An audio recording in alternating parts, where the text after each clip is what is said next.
Hey, hello guys. So I wanted to do a short video just catching up with everything I've been reading recently and what I've finished. And mainly I just wanted to talk about my summer TBR challenge, which I failed. It's no surprise, but yeah, there would have been a video about me being like, oh my gosh, I did it. I finished all the books I wanted. I read everything if I had succeeded. So that was a given, but I'm still very happy with what I'm like where I am with reading right now. There's a lot of books I haven't finished, but I'm nearing the end, so I'm just so excited to finally finish them and just like up my reading the number of books I've read and also just start new books. Like I'm really hoping I can finish at least half of those I'm reading, like in the middle of or like close to finishing. I'm really hoping that I can finish them before like the beginning of October somewhere because I have some spooky reads that I really want to get to for the spooky season, my favorite season. Well, Christmas too, but yeah, one of my favorite seasons. But yeah, so just shortly about my summer reading. During this summer, I only finished two manga volumes and one book. So the first one was half wild, but I think I already talked about quite a lot about it in my summer TBR challenge for 2021, um, the ones that I plan on finishing. And basically, all I can say about it is just that it really dragged. Like I've seen all the bad reviews, and everyone that loved the first book basically hated the other two, and I kind of agree with that. But I really did. I gotta say, I really like it. Picked up by the last like 100 pages, and I loved the ending. Like the whole, well, not the ending. That was a bit stupid, but the whole thing with like Nathan and his father, that whole trope was so good. Spoilers, but I'm so sad he died. Like the whole dying thing was also so dramatic, and I love that. But I really love their dynamics. I feel like that's easily, like hands down, the most interesting thing about this book. And we got only like 100 or so pages of that, and then we're not getting any of it anymore. But I'm really hoping, like some people said that they liked the third book more, like this one was the worst of it. So I'm really like excited kind of to get to the third book. I I'm not a huge fan, but still there are some things that I keep thinking about like these days. So I can't say that I hated it. It definitely wasn't good though. But yeah, if you're thinking of picking it up, I would still say do it. Although have the audiobook at ready because that's what helped me. I listened to at least like 2/3 of it through with an audiobook, maybe a bit less. But yeah, it helped me get through the middle, which was a bit of a chore. But yeah, the ending was definitely worth it. Like I started, even picked up the actual physical book to read it. Then we have the Ancient Magus Bride. This one is a bit weird. I've seen amazing reviews ages ago when I bought this because everyone like raved about the anime. It was like the time when it just came out, so everyone was raving about it and saying how the manga had a great world building and just it's like the characters and everything was great, but I wasn't feeling it actually. I stopped like in the middle, I think last year or so, and finally I made myself finish it because I just wasn't in the mood for any actual like book reading. I needed more stimulation to just get myself going. And I did enjoy it, and the like by the end, I kind of got more interested. I got like some feels too, which is always appreciated. But yeah, it wasn't that good. I'm quite disappointed. I think I maybe will continue reading this online and maybe get the other volumes if I end up really liking it after all. But yeah, so far it's not looking that promising, and also I just find it a bit disturbing. I know Japanese like anime and manga like those kind of weird dynamic relationships where like Chise, I'm not sure if I'm pronouncing that right, but I hope so. Chise is I think 16, if not younger, and then we have the Meg that's thousands of years old or something like that. It's a bit disturbing, and they're supposed to be kind of married or to be married.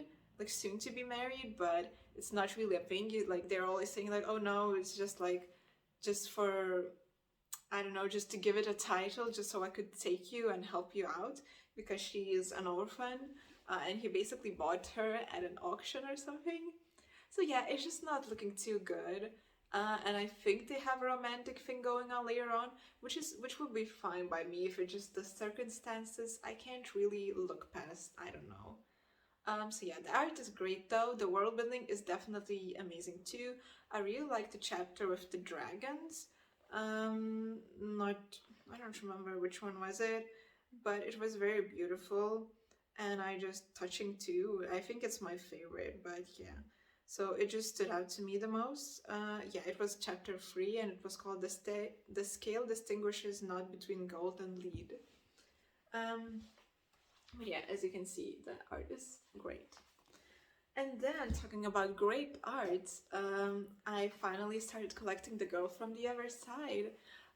This one I got to while in Korea, and I read the online version, so yeah, and I just got this because I finished with volume 5 and I haven't read further than that, so I got this in physical for volume 6. And yeah, this one was quite a slower volume. I also picked this up because I've heard great things about it, and my friend, like my neighbor friend, university friend, all in one, who loves reading, also really liked this one.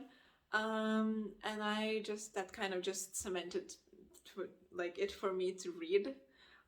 But also just really was interested in the art style and what it promised. It looked so pretty and so atmospheric, and it was. It's great. I love the relationship. There's no possibility of romance here.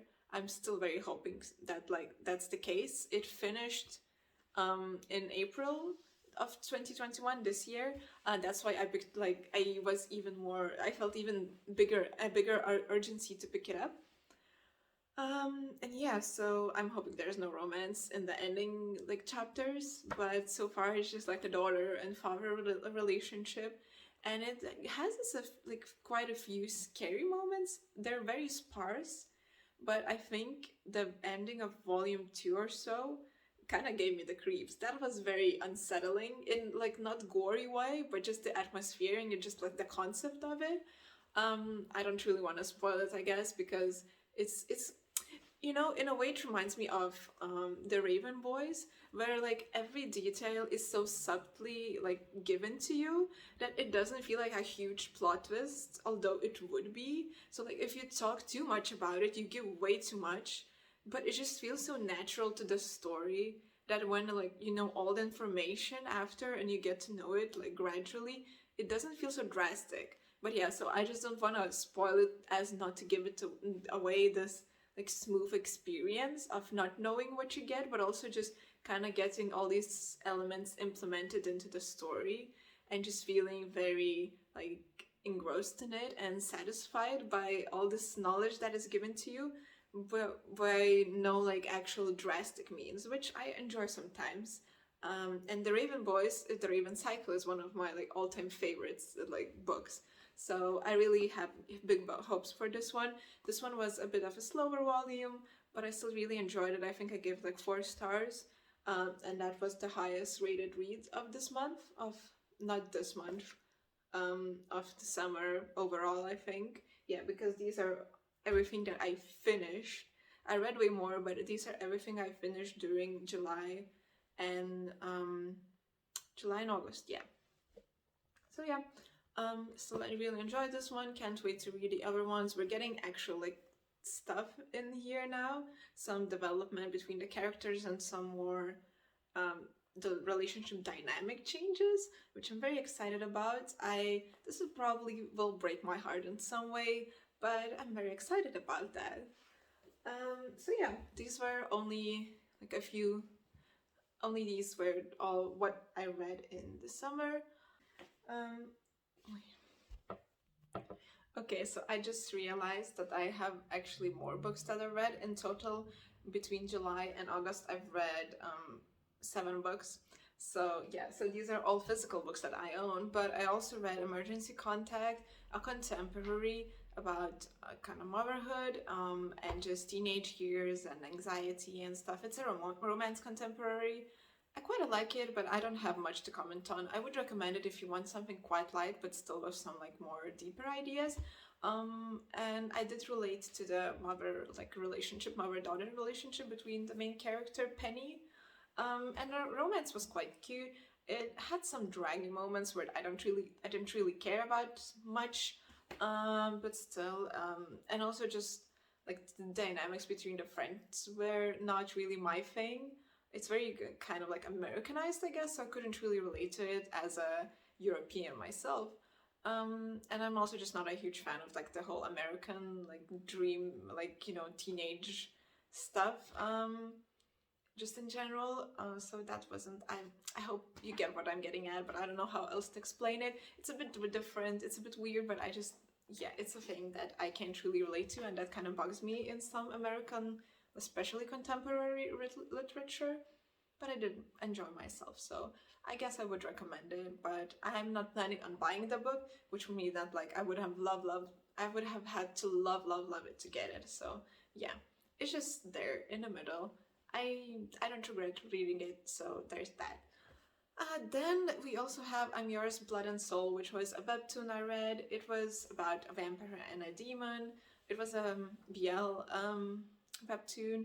I did also like it. It's very short, so if you're looking for something like that, I would recommend it. It's pretty sweet. It has quite a weird plot line with like the other kind of couple, I guess. It felt very just forced and like weird, but yeah, since it's short, like it felt too short, but I also just liked that I could just be done and over with and just yeah, I didn't have to think about it too hard. It was just like short enjoyment, and I needed that at that moment. And then I also read A Shadow and Bone. I have a whole vlog for that. It's gonna be somewhere here. So I don't really want to comment too much about it, but what I'm gonna say is that I liked it way more than the first time I read it. Well, not way more maybe, but just more. And also, I'm reading this, like I plan on reading the whole of Grishaverse before watching Shadow and Bone with my friend. We're doing a body read thing. And I'm preparing vlogs for Siege and Storm and the third book, which name I don't remember now. I have it here, but it's in Lithuanian. And also, but I'm probably gonna like make it into one vlog, the second and third parts. So we'll see about that. But yeah, and then the last thing I read in August was At the End of the Road. It's a BL webcomic too. That one actually was fun. Like the first half of it was like a revenge plot, and the main character basically switched bodies with this dude that was bullied. So and that main character was kind of a thug that lived a hard life, and he always stood up for himself. And he's very hot-headed, so he just got revenge on those bullies in very like petty ways, which was very funny and entertaining to read. But then some characters were very weird and didn't feel real. Like they just felt there, you know, like the quirky kind of fanfic type of way. And then the love line was kind of cute, but then it was also just weird. Like you need a lot of suspense of disbelief for some of those things that happened later on. And just like the whole bully thing was kind of handled weird and not really, like it felt underdeveloped, but I still really enjoyed myself for the most of it. And I definitely finished it fast. It was way longer than I'm Yours, Blood and Soul, but yeah, I feel like it kind of would have been better if it were shorter, maybe, or maybe then if the author took a way other route, and just made it way longer, and just like fleshed out the whole thing, which would have been very nice.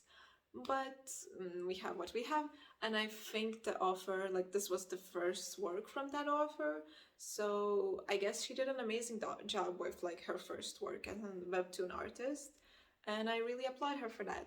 And I would recommend it if you're looking for something fun. It does have like rape themes though, so trigger warning for that, and be aware of that. I think you can check more trigger warnings on Storygraph, because I started using that recently too. It's great, and yeah, but it's not too violent or something like that. It's more more comedy and romance, but it does have its fair share of those like kind of more serious moments too. So yeah. And as for just some simple stats that I have in my other notebook, during July, from July 11th, which is like basically roughly where I started my